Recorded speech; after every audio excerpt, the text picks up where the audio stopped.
Out கோயிங்லாம் ஏன் cut பண்ணோம்னா, நாராயணமாரி sir எல்லாம் நேரா டெல்லி எங்கேயாவது ஃபோன் பண்ணிட்டே இருப்பாங்க. அதனால அவுட் கோயிங்லாம் கட் பண்ணிட்டோம்.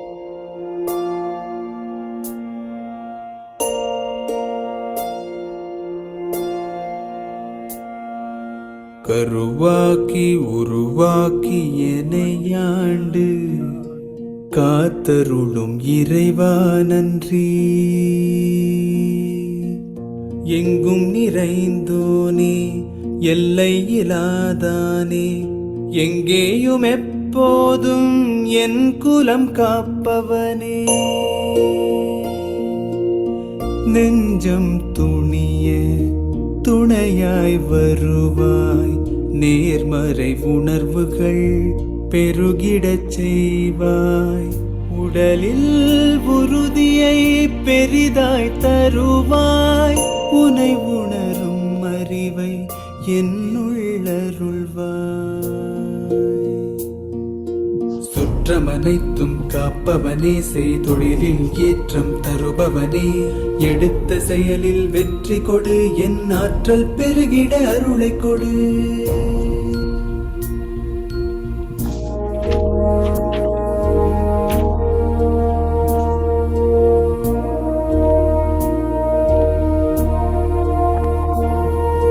கருவாக்கி உருவாக்கி எனையாண்டு காத்தருளும் இறைவா நன்றி.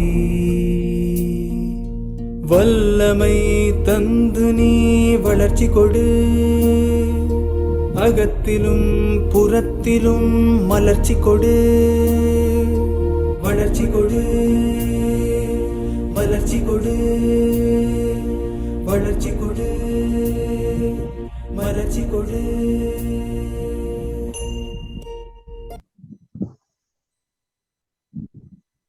எல்லாருக்கும் செல்வ வணக்கம்.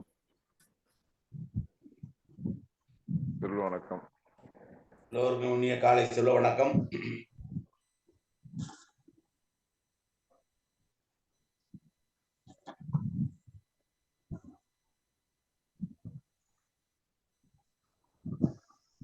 சார் ஏதோ சொன்னீங்க, என்ன சொன்னீங்க சார்? பாட்டு போடுறதுக்கு முன்னாடி ஏதோ சொல்ல பிளட் பத்தி தான்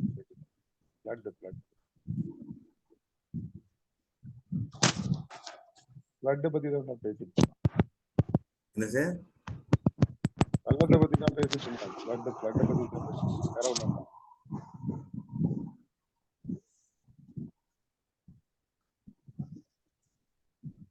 அனைவருக்கும் இனி காலை செல்வ வணக்கம். செல்வ வணக்கம் சார். அன்பான உற்சாகமான மகிழ்ச்சியான செல்வ வணக்கம் அருணகிரி சார், நாராயண் சார். மழையில எப்படி இருக்கு? மழையெல்லாம் இப்ப பரவாயில்ல சார், ஒன்னும் மழை இல்ல. ஃபிளைட் தான் ஓட்டுவீங்கன்னா தான் நேற்று போட் ஓட்டிட்டு இருக்கிறீங்க சார். போட் இப்போ சென்னையில இருக்கிறவங்களுக்கு வந்து எப்படி டூ வீலர் வாங்குறீங்களோ ஒரு போட் வாங்கி வச்சுக்கணும் சார். நேத்துல இருந்து ஒருத்தவங்க வந்து சுஜி போட்ல வந்து சாப்பாடு கொண்டு வந்து கொடுத்தாங்க.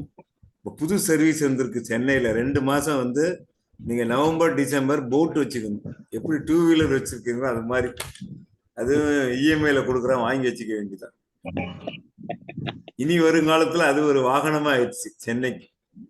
அதான் சென்னை தான் வாழ்விடத்துக்கு சரியில்லாத இடம்னு இப்போ அறிவிச்சிட்டாங்களே. ஆமா, இதே இல்ல, இன்னும் 1 வருஷம் 2 வருஷம் இருக்கலாம் சார். அதுக்கப்புறம் ரொம்ப கஷ்டம் சார். மக்கள் தொகைக்கு ஈக்குவலா இவங்க என்ன பண்ண முடியும்? இன்ஃப்ராஸ்ட்ரக்சர் வேற எங்கேயா டெவலப் பண்ணாதான். அருணகிரி சார் இருக்கிற ஏரியா ஏர்போர்ட்ல மிதந்தது நேரத்து. பழைய பிளைட் பறக்க வேண்டாம், பிளைட் வந்து நீச்சல் அடிச்சது சார். அது தண்ணிக்குள்ள இருந்தா ஒன்னும் செய்யாதா சார் பிளைட்டு? ஒன்னாக. அப்படியா? பார்த்தேன் நேத்து ஒரு பிளைட் பார்த்தேன். அந்த டயர் இருக்குல்ல, ஃபுல் டயர் முங்கின மாதிரி இருக்கு. ஆமா ஒன்னாக. ஜப்பான்ல எல்லாமே வந்து லேண்ட், இது சீலியும் லேண்ட் ஆகுது, ரன்வேலயும் லேண்ட் ஆகுது பிளைட். அப்ப நேத்து எல்லாம் திருப்பி விட்டாங்களா சார்? இங்க இறங்குறதுலாம் எங்க போச்சு?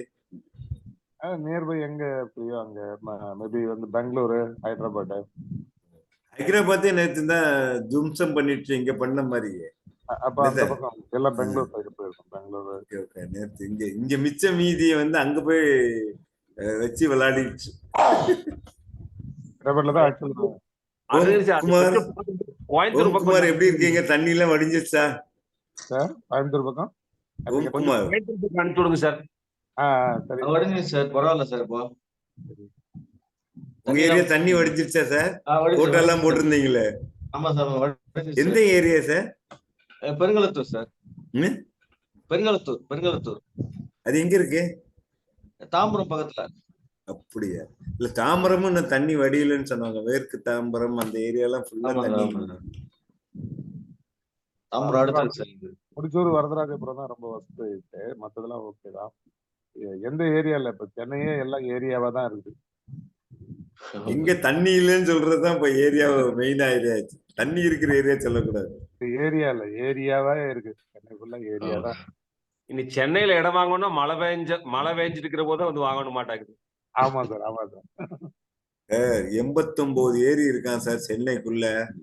ஆமா 89 ஏரி. இன்னைக்கு எத்தனை ஏரி இருக்குன்னு போய் பாருங்க, ஒரு ஏரியும் இல்லை. அதனால ஏரி இருக்கிற இடத்த நான் இருக்கேன்னு வருஷம் அந்த இடத்த காமிச்சிருது. யானை இருக்குல்ல, யானை ஒரு வழியில போச்சுன்னா அது எத்தனை வருஷம் ஆனாலும் மறக்காத, அந்த வழியை கரெக்டா கண்டுபிடிச்சு போகுமா. அதே மாதிரிதான் நதிகளும் ஏரிகளும். ஏரி இருக்கிற இடத்த காமிக்குது, அவ்வளவுதான். நம்ம போய் அதை வீடை கட்டிட்டு அதை போய் திட்டிட்டு இருக்கிறோம். நடிகர் விஷாலையவே மிதக்கூட்டு இருக்கிறீங்க, சும்மாவா? மழைக்கு நடிகராவது விசாலாவது சார். இருந்தாலும் சாதாரண சாமானியர் எங்களை மாதிரி இருக்கிற ஆளுக்கு பரவாயில்ல. உங்களை மாதிரி இருக்கிற அசோக்குமார் சார், ஆளுக்கு அசோக்குமார் சார் இன்னைக்கு 5:30 மணி 5:40க்கு இன்னொரு இடத்துல பேசணுமே. ஆமா சார். அப்போ இன்னைக்கு நீங்க 5:30க்கு முடிக்கிற மாதிரி 5:35க்கு முடிச்சுட்டாங்க போகணும். அந்த லிங்க போட்டுறேன், எல்லாரும் அங்க வர சொல்லிடலாம். போடுங்க ஐயா. அது எந்த தலை என்ன ஏது அப்படிங்கிற பத்தி சொல்லுங்க நாராயண் சார். என்ன சார்? அது 5:40க்கு நாம எல்லாரும் போற ஆமா, நெய்வேலி. நான் இப்ப போட்டுற சாட் பாக்ஸ்ல போட்டுறேன். இல்லைக்கிறா நம்ம இந்த அந்த தளத்தை பத்திர சிறப்பா பேசிருங்க. அப்பதானே சாரோட இது தெரியும். சிறப்பு வந்து நெய்வேலி நம்ம நட்புலரி காலையில 5:32 நடத்துற மாதிரி நெய்வேலி ஜேசி நெய்வேலியில அவங்களும் ஆன்லைன் ப்ரோக்ராம் நடத்துறாங்க. அதுல 5:40ல இருந்து 6:15 வரை ஒரு டாபிக் கொடுத்து 20 நிமிஷம் பேசணும். அது யாருன்னா மதியழகன், அவர் தான் பிரசிடென்ட். அவரோட பையன் தான் நம்ம இதுல முகில்வண்ணன் பேச வருவார், தெரியுமா ஒருத்தர். நம்ம இதுல யங் ஸ்டேஜ் உள்ள நபர், அவர் அதை கோஆர்டினேட் பண்ணி நடத்துறாரு. அதுல வந்து எவ்ரி மந்த் வந்து சார் வந்து 6ஆம் தேதி பேசுறாரு, நான் 19ஆம் தேதி பேசுறேன். இதெல்லாம் பிக்சட் டைம் டேட்டை பிளாக் பண்ணியிருக்கோம். சார் இன்னைக்கு என்ன டாபிக் சார் அங்க பேச போறது? சார் என்ன இறைத்தன்மையின் 4 நிலைகள். இறைத்தன்மையும் நான். ஓ, சூப்பர் சப்ஜெக்ட் சார். அதனாலதான் வாங்கன்னு சொல்றேன். வந்துடுறேன் சார். கண்டிப்பா சார், வந்துடுறோம். அசோக் சார் எங்கே பயணிக்கிறாரோ அங்கே நாங்கள் எல்லாம். அதாவது படைகள் ஒரு கிராமத்தை இந்த முன்னாடி எல்லாம் வந்து ஆன்மீக பெரியவர்கள் போவாங்க. காஞ்சி பரமாச்சாரியார் போறாருன்னா அவருக்கு முன்னாடி ஒரு டீம் போகும் அந்த ஊருக்கு. அது மாதிரி நம்ம சார் கூட எங்கனாலும் போய்க்கலாம். நன்றிங்க ஐயா, நன்றிங்க ஐயா, சிறப்பு. இப்ப எல்லாரும் போக ஆரம்பிக்கலாமா? ஆரம்பிக்கலாம். நன்றிங்க ஐயா. சரி, நாம் இந்த 10 நாள்ல வந்து ரொம்ப முக்கியமான ஒரு பார்ட் பார்த்துட்டு இருக்கிறோம். அது சம்பந்தமான கேள்விகள் யாரிடம் இருந்தால் கேட்கலாம். நானே ஃபர்ஸ்ட் கேட்டுறேன் சார். நீங்க ஒரு வரியில சொல்றீங்க.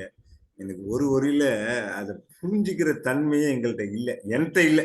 மித்தவங்கள்ட்ட எப்படி இருக்குன்னு எனக்கு தெரியல. ஏன்னா நேற்று எழுதி அனுப்பியிருந்தேன் ஒரு வரி, ஆமா, எனக்கு புரிஞ்சது. ஆனா அதை நான் எப்படி எக்ஸிக்யூட் பண்ணுவேன்னு எனக்கு ஐடியா இருக்கு. இப்படி இருக்கணும், நம்ம பிறவி பலன்னா நம்ம மட்டும் வாழ்ந்து நம்ம மட்டும் இது பண்ணக்கூடாது, ஒரு சமுதாயத்துக்கு செய்யணும்னு ஒரு ஒரு வரியில சொல்லுங்க ஐயா. அதுதான் அது கரெக்டா இல்ல, ஏன் அது யோசிக்கிறதுக்கு எனக்கு டைம் வரல. அதாவது என்ன சொல்றதுன்னா, நீங்க கேள்வியை கேட்டீங்க, அந்த கேள்விக்கு பதில் எங்களுக்கு என்கிட்ட இல்லை. அதுக்கு என்ன பண்ணலாம் அதுதான் கேட்குறேன். என்னோட கேள்வி அதான் சார் உங்கள்கிட்ட.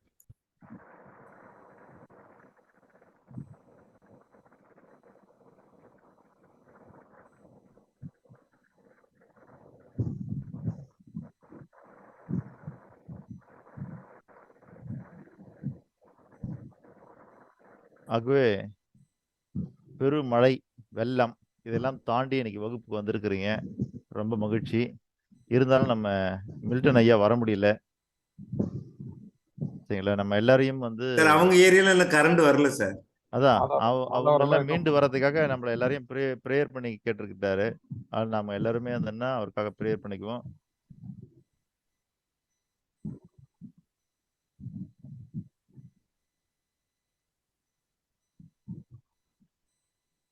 சரி. நான் ஒவ்வொரு முறையும் பயிற்சியில் பார்க்கின்ற அதே விஷயத்தான் இந்த தடவையும் பயணத்துல பார்க்கின்றேன். என்னன்னா பயிற்சி ஆரம்பிக்கும் பொழுது ஆரவாரமாக ஆரம்பிக்கப்படும். நம்முடைய வள்ளுவம் காட்டும் செல்வ சிந்தனை இருக்கு பாருங்க. அந்த மாதிரி சிந்தனை என்று பேசுகிற பொழுது எல்லோருக்கும் ஆர்வம் அதிகமாக இருக்கிறது. நிறைய மக்கள் வராங்க. ஆனா பயிற்சி நுழைஞ்ச பிறகு ஒரு செய்முறையாக வர வர வர இங்க ஆட்களுடைய எண்ணிக்கை குறைஞ்சிக்கிட்டே வரும். நீங்க பார்த்துக்கிட்டே இருந்தீங்கன்னா தெரியும். 20, 22 பேர்னு வரைக்கும் நம்ம போனது இப்ப 14 பேர்ல இருக்கிறோம் நம்ம. ஆகவே எத்தனை பேர் தொடர்ந்து வருகிறார்கள் என்பதை விட எவ்வளவு தூரம் நீங்கள் வருகிறீர்கள் என்பதை பொறுத்துத்தான் உங்களுடைய மாற்றம். உங்களை சுத்தி இருக்கிறவங்க இருக்கலாம், இல்லாமல் போகலாம். ஆனால் நீங்கள் எவ்வளவு தூரம் தொடரப் போகிறீர்கள் என்பது. இன்னைக்கு இந்த பயணத்தை நான் உங்ககிட்ட முன்னாடி வைக்கிறேன் அப்படின்னா அதுக்கு ரொம்ப முக்கியமான ஒரு காரணமே இந்த நோக்கம், நோக்கப்பணி, இலக்கு.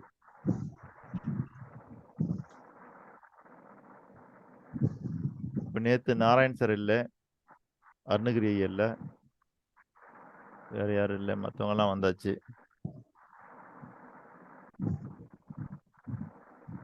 உங்களுடைய ஒட்டுமொத்த வாழ்க்கையும் அப்படியே டிரான்ஸ்ஃபர்மேஷன் பண்ணக்கூடிய ஏரியா இதுதான்.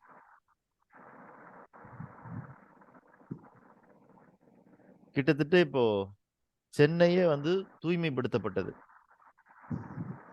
சார் இன்றைய தலைப்புங்க சார். அதான் இல்லைங்க, இன்னைக்கு நம்ம தனி தலைப்பு கொடுத்து போகல, நம்ம இன்னும் அதை வடிவமைச்சுட்டு தானே இருக்கிறோம். எல்லாரும் வடிவமைச்சு முடிச்சிட்டீங்கன்னா தான் புது தலைப்பு.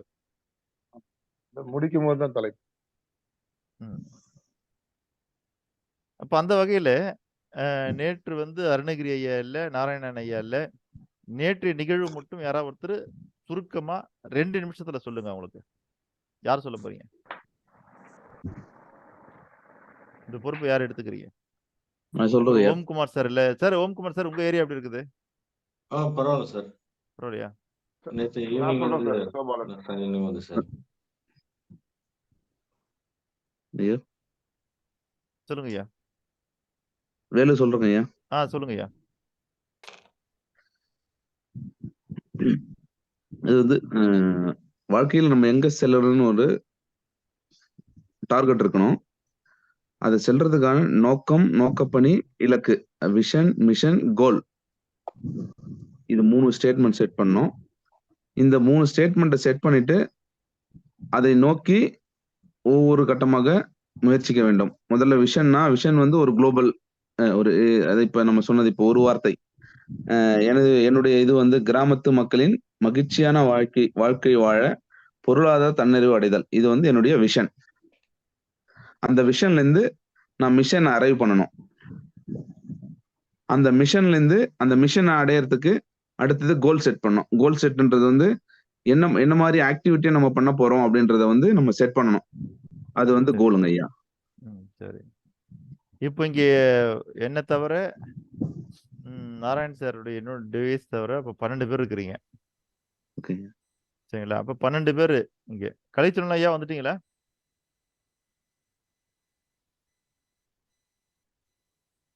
கலைச்சொல்ல ஐயா சார் உள்ள இருக்கு. வந்துட்டங்கய்யா. நான் வீடியோல வர முடியல, நான் வந்துடுறேங்க ஐயா. சரி சரி சரி. அப்போ நீங்க 12 பேருமே அடுத்த ஸ்டெப் என்ன செய்யணும் அப்படின்னு கேட்டீங்கன்னா, உங்களுக்கான நோக்கத்தை அறிக்கையாக தயார் செய்ய வேண்டும். அந்த நோக்கத்தை அடைவதற்கான செயல்பாடுகள் என்னவோ அதான் நோக்கப்பணி. அதற்கு உண்டான செயல்பாடுகளை நீங்கள் அறிக்கையாக தயார் செய்ய வேண்டும். அடுத்தது இலக்கு. நாம் நேற்று சொன்னது போலதான். நோக்கம் என்பது ஒரு ஆசையாக தான் இருக்கும். அது வரையறுக்கப்பட்டு திட்டவட்டமாக காலங்கள், அளவீடுகள் எல்லாம் எதுவுமே இல்லாம மொத்தமா ஒரு பொதுவா தெரியறது தான் நோக்கம்.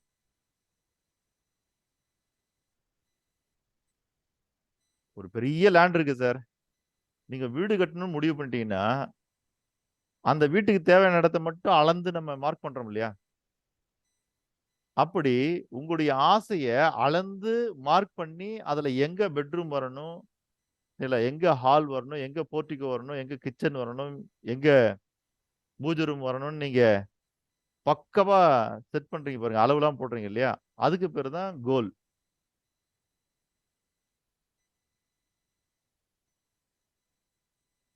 இந்த மூன்றையும் உருவாக்குவதற்கு நமக்கு இங்க இருக்கக்கூடிய இந்த 1 மணி நேரம் கண்டிப்பா போதாது. அதனால நீங்க இது தெரிஞ்சுக்கங்க. தெரிஞ்சுக்கிட்டு நீங்க உட்கார்ந்து உருவாக்குங்க. உருவாக்கும் பொழுது எப்பொழுது உதவி வேண்டுமானாலும் நீங்கள் உடனடியாக என்னை அழையுங்கள். தனித்தனியா கேட்டு அதை உருவாக்கி அது ஒரு ஃபைனல் லிஸ்ட் கொண்டாந்துருங்க.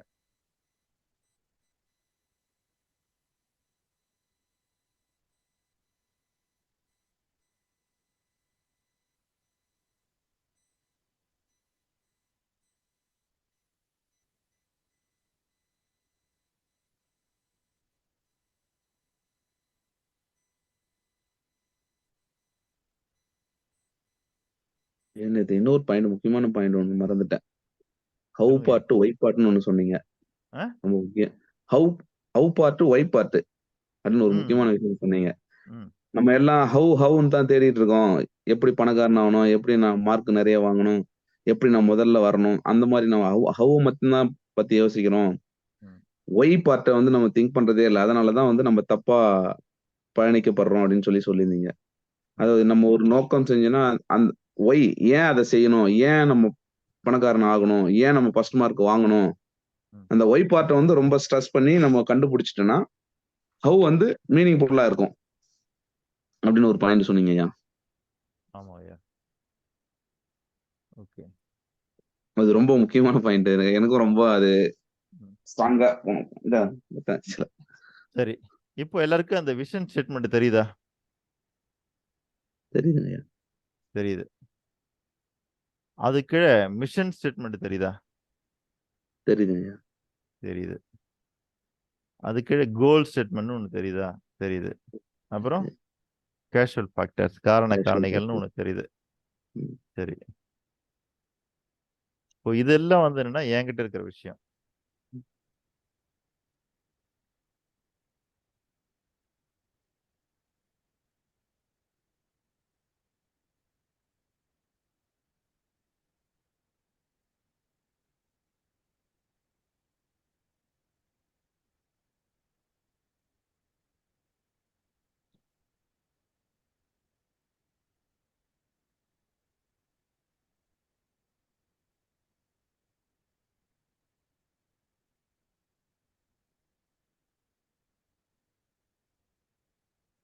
தெரியுதா எல்லாருக்கும்?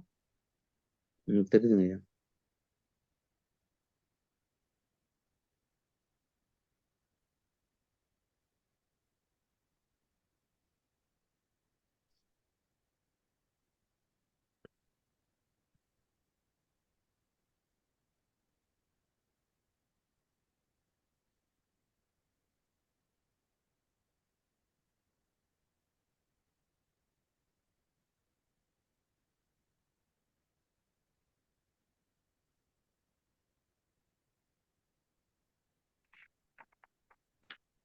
ஐயா ஸ்கிரீன்ல தெரியுதுங்களா உங்களுக்குலாம்? தெரியுதுங்க ஐயா. இப்போ நான் பிளாக் பண்ணி காமிக்கிறேன் இல்லையா? ம். இது கூகுள் நிறுவனத்தினுடைய மிஷன் ஸ்டேட்மெண்ட். இதுல அவங்களுடைய விஷன் என்னன்னா இங்க பாருங்க, இங்க கீழே இருக்கு பாருங்க. To provide access to the world's information in one click. ஒரே கிளிக்ல உலகத்தினுடைய எல்லா தகவல்களையும் நீங்க பார்க்குற மாதிரியான ஒரு விஷயத்தை கொடுக்கறது தான் கூகுளுடைய விஷன். அதுக்கான மிஷன் என்னன்னு பார்த்தீங்கன்னா, to organise the world's information and make it சில யூனிவர்சலி அக்சசபிள் அண்ட் யூஸ்ஃபுல். இது அவங்களுடைய மிஷன். எப்படி அந்த ஒன் கிளிக்ல தரப்போறாங்க அப்படிங்கிறது தான் மிஷன் ஸ்டேட்மெண்ட். இப்போ இதுக்கான கோல் அவங்க வச்சிருப்பாங்க. ஆனா கோல் பெரும்பாலும் கம்பெனிகள் வந்து வெளியில சொல்ல மாட்டாங்க. ஏன்னா அவங்களுடைய சக்சஸ் ஸ்ட்ராட்டஜி அதில் தான் இருக்குது. ஓகே, இப்படி ஒவ்வொரு நிறுவனத்திற்குமே ஒரு விஷன் மிஷன் இருக்கிறது. விஷன் மிஷன் வைத்திருக்கிற எல்லா நிறுவனங்களும் வெற்றி பெற்றதா? எல்லா மனிதர்களும் வெற்றி பெற்றார்களா? தெரியாது. ஆனால் வெற்றி பெற்ற எல்லா மனிதர்களிடமும் எல்லா நிறுவனத்திடமும் அந்த விஷன் மிஷன் இருந்தது. அப்போ நாம இப்போ எந்த விதமான விஷனும் இல்லாம தான் வாழுறோமா?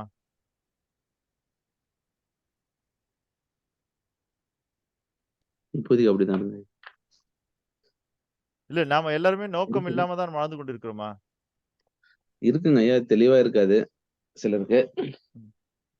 இல்ல நம்ம கிட்ட நோக்கம் தெளிவா இருக்குது.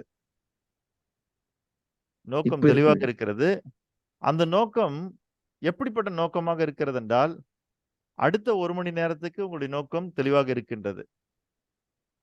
அடுத்த 1 நாளுக்கான நோக்கம் தெளிவாக இருக்கின்றது. அடுத்த 1 வாரத்திற்கான நோக்கம் தெளிவாக இருக்கின்றது. அல்லது அதிகபட்சமாக உங்களுடைய நோக்கம் என்பது 1 மாசம் வரைக்கும் தெளிவா இருக்கும் சார். அப்ப உங்க நோக்கம் எது வரைக்கும் இருக்குது? 1 மாசம் வரைக்கும் இருக்கிறது. ஆனா இப்ப நம்ம இங்க கேட்டதும் நீங்கள் உருவாக்கக்கூடியதுன்னா, உங்கள் வாழ்நாள் நோக்கம்.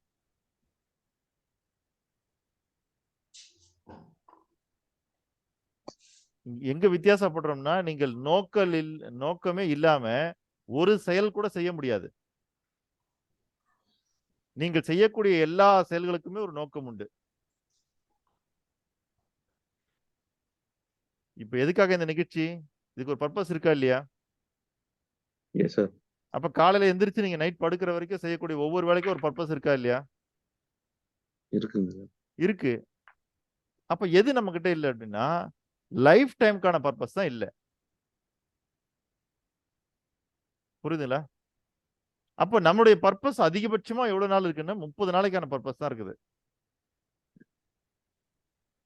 அப்போ செல்வந்தர் ஆணவம் கிட்ட இருக்கிற ஒரு பெரிய பர்ப்பஸ் என்னன்னா, நான் லைஃப் டைம்க்கு என்ன பண்ணணும் அப்படிங்கிறது தான். அத அடையலாம், அடையாம கூட போகலாம். ஆனா எனக்கு அத பத்தி பிரச்சனை இல்ல. ஆனா இது என்னுடைய லைஃப் டைம் பர்ப்பஸ்.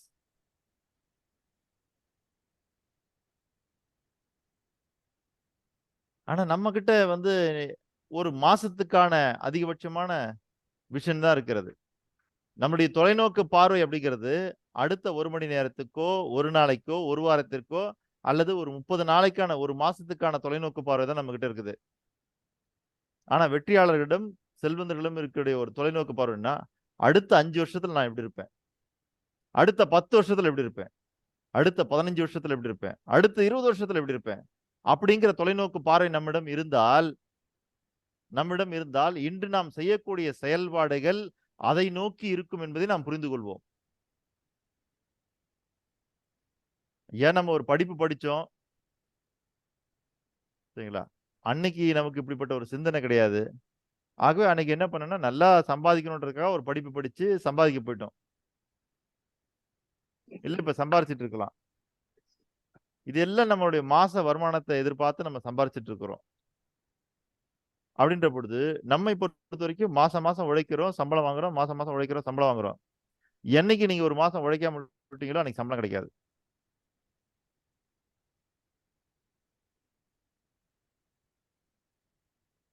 அப்ப அந்த நிலைமை வரும்பொழுது தான் நமக்கு தெரியும். நாம என்ன பண்ணிட்டு இருக்கிறோம்னு. அப்ப நம்ம என்ன செய்யணும் அப்படின்னா, இன்னைக்கு செய்யற ஒரு வேலை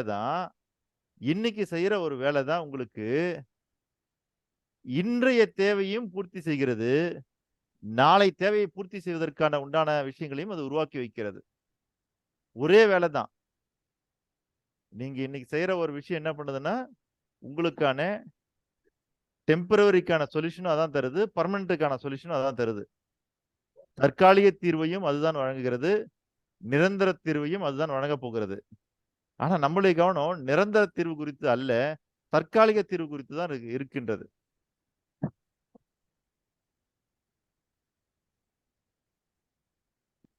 இன்னைக்கு நம்ம வேலைக்கு போறது, மாசம் சம்பாதிக்கிறது, இதெல்லாம் எதற்காக என்றால், வாழ்க்கையில் நம்ம ஒரு உயர்ந்த இடத்துக்கு போறதுக்கு தான் இதெல்லாம் பயணம் பண்ணிட்டு இருக்கிறோம். இதைத்தான் ராபர்ட் கியோசகி அவர்கள் தன்னுடைய ரிச் டாட் பூர் டாட்ன்ற புத்தகத்துல பணக்கார தந்தை ஏழை தந்தைங்கிறதுல 4 குவாரண்டா பிரிக்கிறாரு. First quadrant employee, second quadrant சரிங்களா self employee, third quadrant business man, fourth quadrant இன்வெஸ்டர்னு.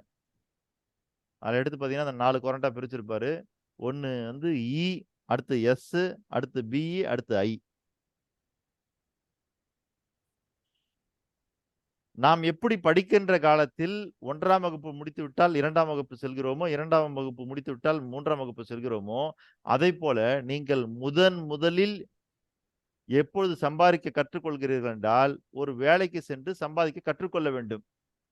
இது முதல் வகுப்பு பாடம் போல. அடுத்தது நீங்களே ஒரு சொந்த தொழிலை உருவாக்கி நீங்களே தொழிலாளியாக இருந்து அந்த வருமானத்தை பெறுவது. முதலில் நீங்கள் அடுத்தவரிடம் தொழிலாளராக இருந்து வருமானத்தை பெறுவது முதல் வகுப்பு. அடுத்த வகுப்பு நீங்களே ஒரு தொழிலை உருவாக்கி அதில் இருந்து வருமானத்தை பெறுவது 2ஆம் வகுப்பு. அடுத்த வகுப்பு நீங்களே ஒரு தொழிலை உருவாக்கி அடுத்தவனை தொழிலாளியாக வைத்து உழைக்க வைத்து நீங்கள் சம்பாதிப்பது என்பது 3ஆம் வகுப்பு. 4ஆம் வகுப்பு இனிமேல் நாம உருவாக்க வேண்டியதில்லை. எங்கெல்லாம் நல்லா உருவாக்கி வச்சிருக்காங்களோ அங்கெல்லாம் பார்த்து நீங்க இன்வெஸ்ட்மெண்ட் பண்ணிட்டீங்கன்னா போதும். இப்படி ஒவ்வொரு நிலைகளையும் கடந்து கடந்து கடந்து கடந்து நீங்க அடுத்த நிலையை சென்றால்தான் நீங்கள் வளர்ந்து கொண்டிருக்கிறீர்கள் என்று பொருள். சென்னையில நான் பார்க்கிறேன் 20 வருஷமா ஆட்டோ ஓட்டுறவங்க, 25 வருஷமா ஆட்டோ ஓட்டுறவங்க, 30 வருஷமா ஓட்டுறவங்க, 40 வருஷமா ஓட்டுறவங்க, 45 வருஷமா ஓட்டுறவங்க, 50 வருஷமா ஆட்டோ ஓட்டுறவங்க. அப்போ இது எதை காட்டுகிறது என்றால் அவர் 50 ஆண்டு காலமாக அவர் வளராமல் ஒரே இடத்துல இருக்கிறார்னு அர்த்தம்.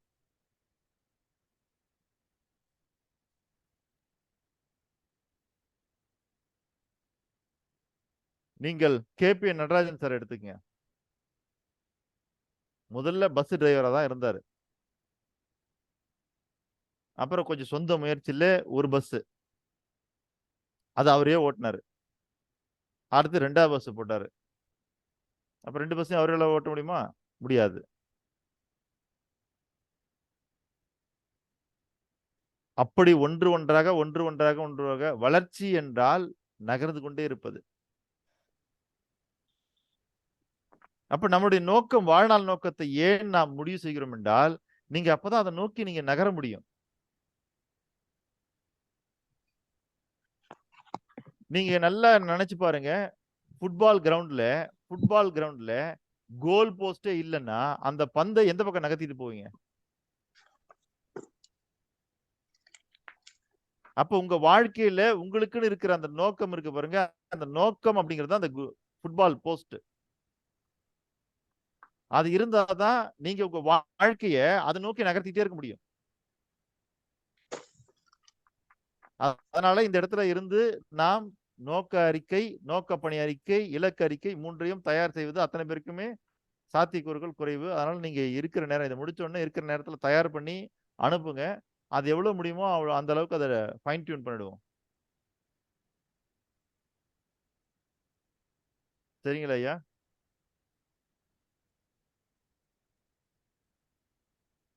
நீங்க நல்லா பாருங்க, ஒரு வீடு கட்டும் பொழுது கடைக்கால் போட்டு செவுரு எழுத்தும் போது பாத்தீங்கன்னா வேலையெல்லாம் கொஞ்சம் அப்படியே ஸ்லோவா நடந்துட்டு இருக்கும். ஆனால் என்று வீட்டிற்கு தளம் போடக்கூடிய வேலை வருகிறதோ அன்னைக்கு பாத்தீங்கன்னா நைட் அண்ட் டே ஆனாலும் பரவாயில்ல, ஒரே ஸ்ட்ரெச்சர் தளம் போட்டு முடிப்பாங்க. பார்த்துருக்கோமா? ஏன் அப்படி போடணும்? சரி கொஞ்சம் ஒரு பார்ட் போட்டுட்டு நாளைக்கு கொஞ்சம் பார்ட் போட்டு நாளைக்கு கொஞ்சம் பார்ட் போட்டுன்னு போடலாம் இல்லையா? அப்படி ஏன் செய்ய மாட்டேங்கிறாங்க?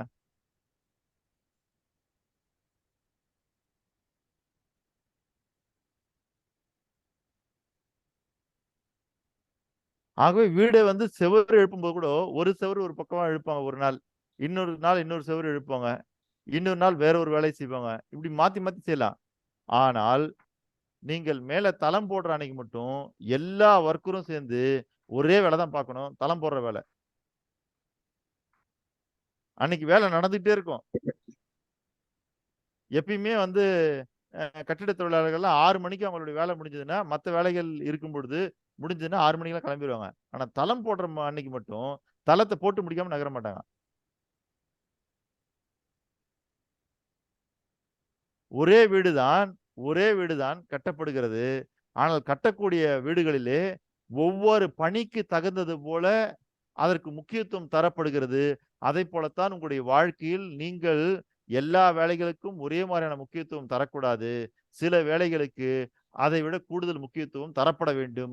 அப்படி உங்களுடைய வாழ்க்கையில் நீங்கள் கூடுதல் முக்கியத்துவம் தரப்பட வேண்டிய அந்த ஒரு வேலை எதுவென்றால், நோக்கம், நோக்கப்பணி, இலக்கு சம்பந்தமான அறிக்கையை தயார் பண்ணுவது.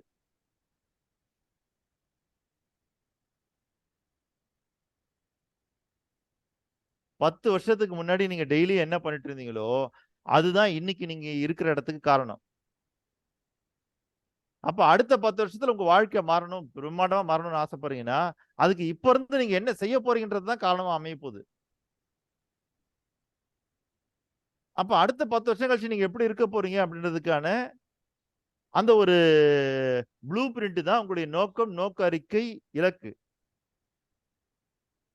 எப்படி ஒரு வீடு எப்படி கட்டி முடிக்கிறதுக்கு முன்னாடியே, அந்த வீடு எப்படி இருக்கும் அப்படின்னு இன்னைக்கு நமக்கு ப்ளூ பிரிண்ட் அப்படிங்கிறது 3D மேப்பாலாம் வந்துருச்சு இப்ப. இப்ப நீங்க சொன்னீங்கன்னா, கம்ப்யூட்டர்லயே நீங்க சொன்ன வீட்ட அப்படியே போட்டு காமிச்சுருவாங்க. ஆனா இதுக்கு முன்னாடி எப்படி? ஒரு பேப்பர்ல தான் பிரிண்ட் பண்ணுவாங்க. Blue print. அப்ப அதுக்கு முன்னாடி ப்ளூ பிரிண்ட் அப்படிதான் இருந்தது. இன்னைக்கு அப்படி இல்ல. நீங்க சொல்லக்கூடிய ஒட்டு மொத்தமா அந்த வீட்ல என்னென்ன வைக்கணுமோ, அது எல்லாமே 3D இமேஜினேஷனா அதுக்குள்ள வச்சு, அப்படியே உங்கள அப்படியே அந்த வீட்டுக்குள்ளவே விர்ச்சுவலா கூட்டு போவாங்க. இன்னைக்கு அந்த அளவுக்கு டெக்னாலஜி வந்தாச்சு. நீங்க சொல்லக்கூடிய வீட்டுக்குள்ள நுழைஞ்சா, எங்க ஜன்னல் இருக்கணும், எங்க கதவு இருக்கணும், அதுல என்ன டிசைன் இருக்கணும், உள்பட எல்லாத்தையுமே இப்ப அந்த 3D பிரிண்ட்ல வைக்க முடியும்.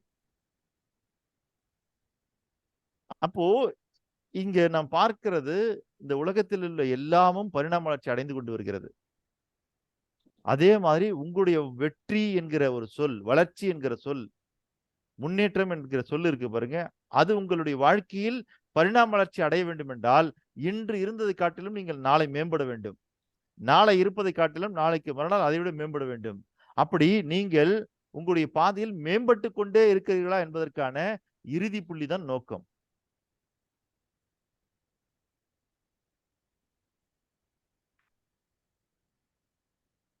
உங்க எல்லார்கிட்டயும் ஒரு செயல்பாடு குடுத்தேன்.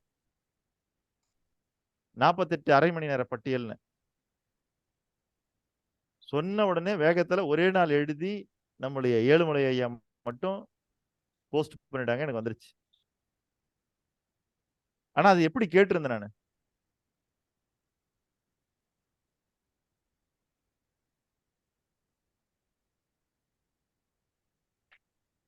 யாராவது ஒருத்தராவது ஞாபகம் வச்சில்லையா? நீங்க 24 மணி நேரத்தை வந்து இல்லைங்க. 48 அரை மணி நேர பட்டியல்னு ஒண்ணு அனுப்பிச்சேன் இல்லையா? அதை என்ன செய்ய சொன்னேன்? என்ன செஞ்சு என்ன?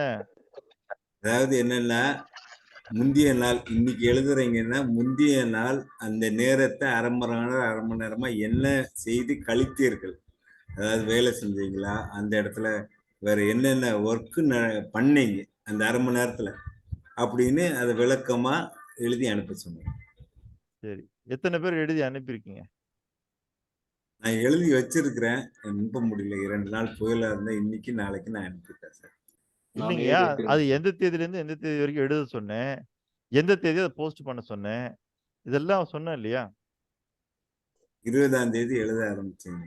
20, இல்ல 21ஆம் இது தேதி. எதுக்காக உங்களுக்கு கொடுத்தேன்னா, இது ஒரு சாம்பிள் ஒர்க் தான் இது. இந்த சாம்பிள் எதுக்குன்னா, உங்களுக்கு ப்ரூவ் பண்றதுக்காகத்தான். எவ்வளவு நல்ல கருத்துக்கள் உங்களுடைய மனதிற்குள் இன்புட்டா உள்ள போனாலும், செயல்பாடாக அது வெளியே வரவில்லை என்றால், அதற்கான நன்மைகள் உங்களுடைய வாழ்க்கையில் வந்து சேராது.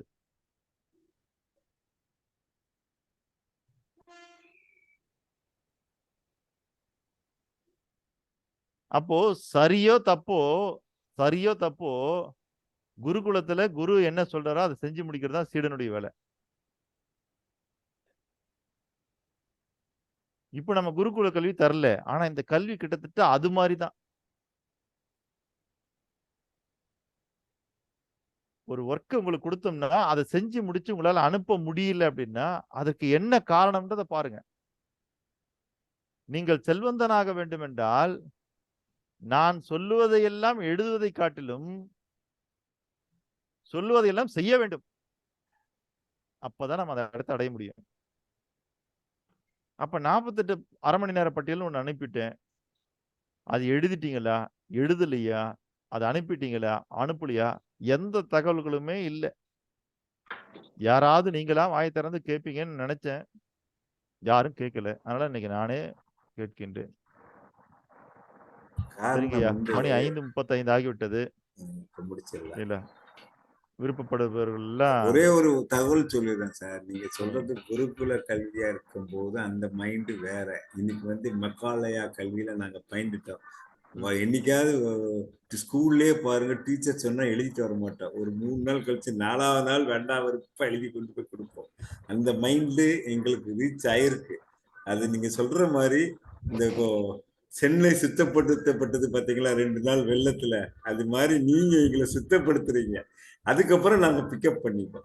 இல்ல அதுதாங்க ஐயா சொல்ல வரேன். இப்போ நீங்க சொல்ற அதெல்லாம் வாஸ்தவம் தான். அந்த அந்த மாதிரி செயல்பாட்டுல இருக்கிறனால தான் நாம விரும்புற விளைவு இல்லாம இருக்கிறோம் நம்ம வாழ்க்கையில. நீங்க விரும்புற விளைவே உங்களுக்கு ஏற்படணும்னா நாம செயல்பாட்டை கூட்டியாகணும், செயல்பாட்டை மாற்றியாக வேண்டும், தேவையான செயல்பாடுகளை உருவாக்கியாக வேண்டும். அப்ப அங்கதான் ஃபைனல் ரிசல்ட்டே இருக்குது. சரிங்களா? நன்றிங்க ஐயா. மீண்டும் நாளை காலை 5 மணிக்கு சந்திப்போம்.